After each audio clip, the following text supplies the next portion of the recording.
लोकसभा चुनावों की तारीखों के ऐलान के साथ ही देश में लागू हुई आदर्श चुनाव आचार संहिता।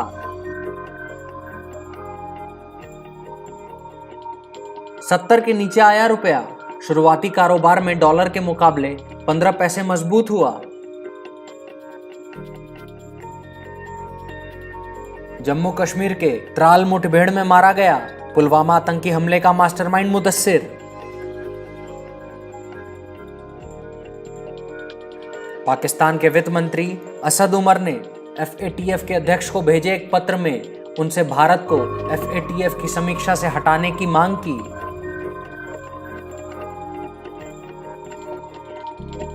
लोकसभा चुनाव 2019 को लेकर रमजान में वोटिंग पर उठे सवाल। तृणमूल कांग्रेस और आम आदमी पार्टी ने बताया साजिश।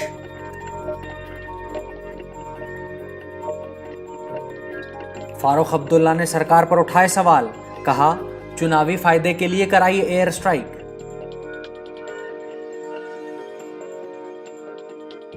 CBI में रिश्वतखोरी को लेकर विवादों में रहे राकेश अस्थाना समेत 3 अफसरों को मिला शीर्ष वेतनमान।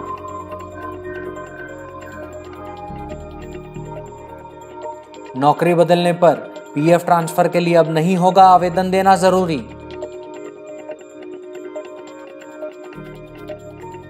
राहुल गांधी की मौजूदगी में चुनाव प्रचार समिति की अध्यक्ष विजया शांति ने PM मोदी के लिए कहे अपशब्द। अंगिका न्यूज़ टीवी को फेसबुक पर लाइक और यूट्यूब पर फॉलो जरूर करें और हमारी ये वीडियो पसंद आने पर इसे शेयर भी करें।